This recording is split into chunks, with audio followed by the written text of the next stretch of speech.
Joining us now to discuss this is Fergus Howie, who is the owner at Wicks Manor Farm. First and foremost, simple facts. You're at the front line, the coalface, as I said in the introduction. Why are staff shortages affecting the pig farming industry now? Well, there's been, Alistair, there's been some massive issues with most plants running about 10-15% understaffed. So this is kind of backlogged over, mostly starting through August, of about 15,000 pigs a week, which are being left on farms. It was then exacerbated by the CO2 issues, where abattoirs were then not able to process as many pigs as they'd like to. And that has really meant now that there's about 150,000 pigs in the UK on farms, which should have been sold and currently are still on the farm, eating food, taking space.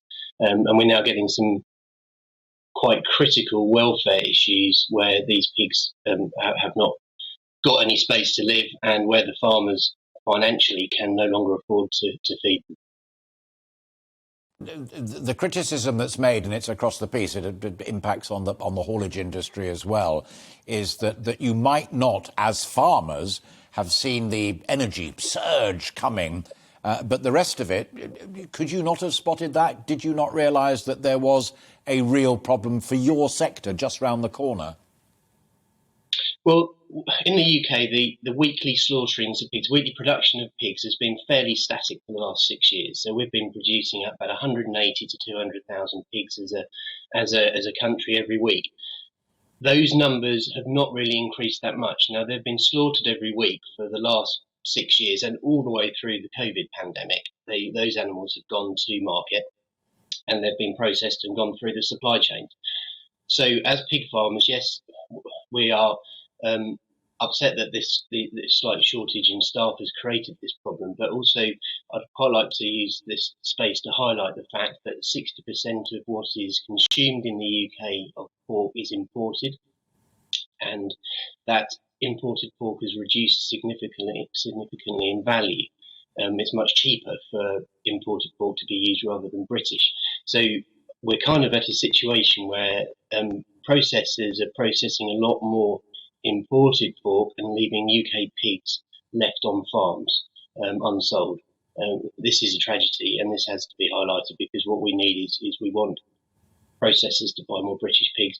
We want the supermarkets to support British farmers. We want the consumers to go out there and make sure when they're buying their meat that they look for the red tractor, because if you've got the red tractor logo on the product that you buy, then that processor is duty bound to put British pig meat in it. So we're being undercut, and unfortunately these pigs are being left on farm, and this is having a huge welfare issue and an emotional issue for those farmers that have to deal with the fact that they can't afford to feed these animals, and it appears to them that absolutely nobody wants to buy them.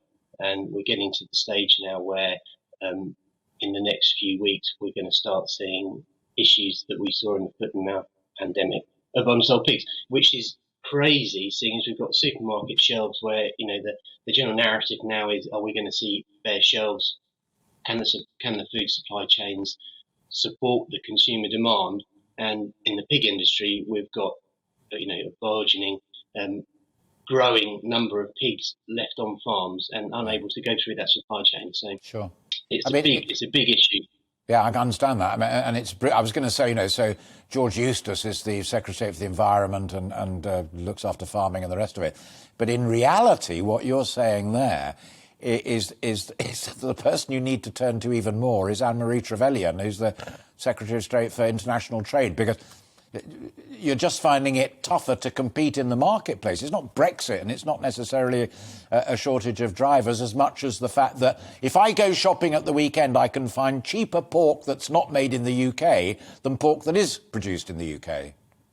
Yep, that's it. But it's a lot of issues which have created this. So obviously with Brexit and then with COVID, we found that there's a loss of Eastern Europeans which have been working in meat processing industry, went back to their native countries because of COVID. They didn't want to sit in flats on their own. Everyone was frightened and fearful of the pandemic, so they went back to their homes and their families from where they came, and then they missed the ability to join to get British residency in January, February, March, April, May, when the residency forms needed to be completed. So then they were unable to come back, even if they wanted to come back.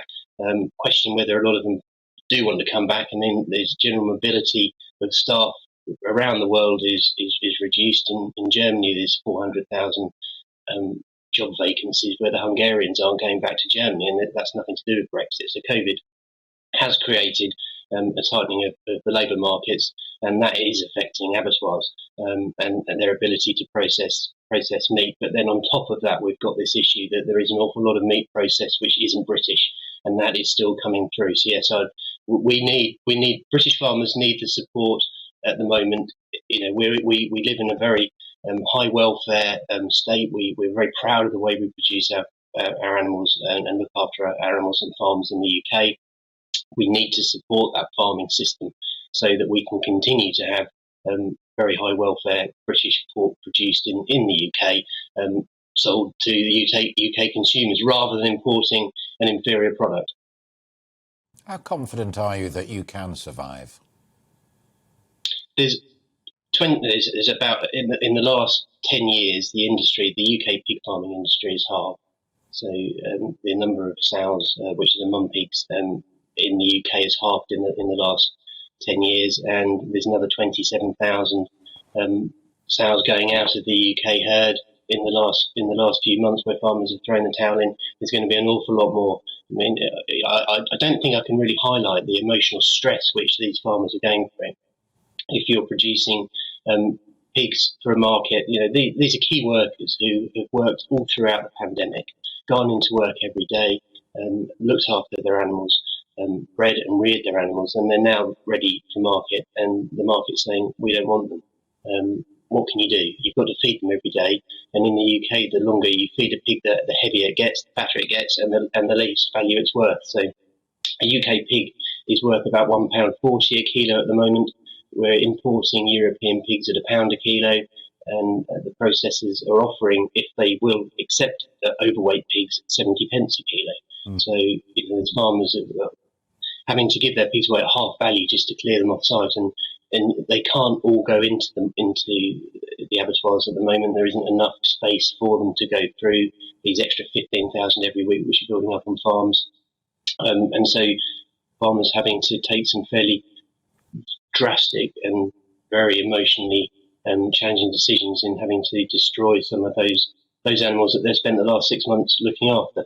And there's no compensation. The government is categorically said, no, we're not going to support you with the compensation. And of course, you then got to dispose of the animal once it has been destroyed. So it's very, very sensitive and very emotional topic, and quite unnecessary as well, because while these pigs are being wasted, potentially being wasted on farm, say 60% of all of our pork as a country is being imported, and it's criminal in a way that we should be importing so much pork and using that just because it's cheaper, and yet having high welfare pigs produced to the standards that we demand our animals are looked after in the UK, and then just leaving them on farms basically to be euthanized because we don't want to buy them. Fergus, a difficult listen, as we say in the trade, but thank you for being so candid, and I and the whole team here wish you well, and hope that, as it were, something turns up in the short term to help, but in the long term to rectify what sounds to me more than anything as being a market imbalance, and markets can be cruel. That's Fergus Howie, who's the owner of Wicks Manor Farm, spelling out very, very clearly just what the challenges are of being in that particular industry, farming, and that particular sector, pork. Tom Bradshaw joins me next, and Tom is the Vice President of the National Farmers Union. Tom, good of you to join us. I've got my questions written out, of course I have, but what I hadn't realised, and Fergus was very candid about that actually the bottom line here is market forces. It is simply that he and his colleagues cannot compete on price and maintain quality that George Eustace and his gang insist upon. I'm afraid that's actually not the case. Fergus was very candid, but what we're seeing is an inability to process the pigs that have been produced on farm. Every one of those pigs has been grown on contract. As you've heard, there's now a backlog of some 150,000 pigs on farm. And while the imported pork is a problem, at the moment there isn't the capacity to process more British pork because there isn't enough butchers in the abattoirs. So unfortunately, until we get an increase in the number of butchers available, there's no way to process those extra pigs which are being backlogged on farm.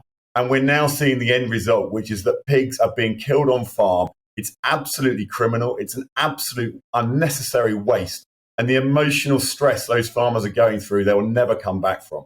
So while the imports are an issue, the critical problem in the immediate short term is the availability of butchers to work in those processing plants. But interesting that he cites that as, because he agreed with you on the second bit as well, but he cited that market pressure as being top of his list, as it were. Is that because if you're actually at the front line, that's how it feels, whereas if you're, like the NFU, which does a fantastic job talking to government, negotiating, trying to get these things sorted out, that there are bigger issues that can be cracked, whereas the market is the market? Well, the pigs that are on farm now that should have been killed last week, the week before, a month ago, every one of them is on contract. And I'm afraid the processors just don't have the capacity to kill those pigs and take them through the processing line and sell them as pork. So, I mean, the supermarkets are saying to us at the moment, we can't get the British pork we want. They would sell more British pork if they were able to.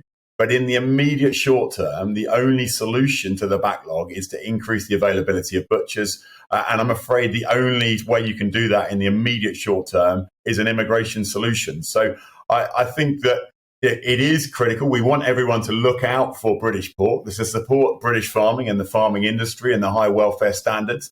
But actually, unless we get a change and a recognition of the need for to supplement the butchers available, then there won't be enough British pork to fulfil that demand. So on the visa solution, and Eustace is talking about trying to do something on that, although he's perhaps a little less willing than the Prime Minister is as far as HGV drivers are concerned. I know that affects your sector as well. But what the road haulage people say on the visa issue is that there isn't some surplus of drivers sitting around on the continent or wherever ready to spring to action over here.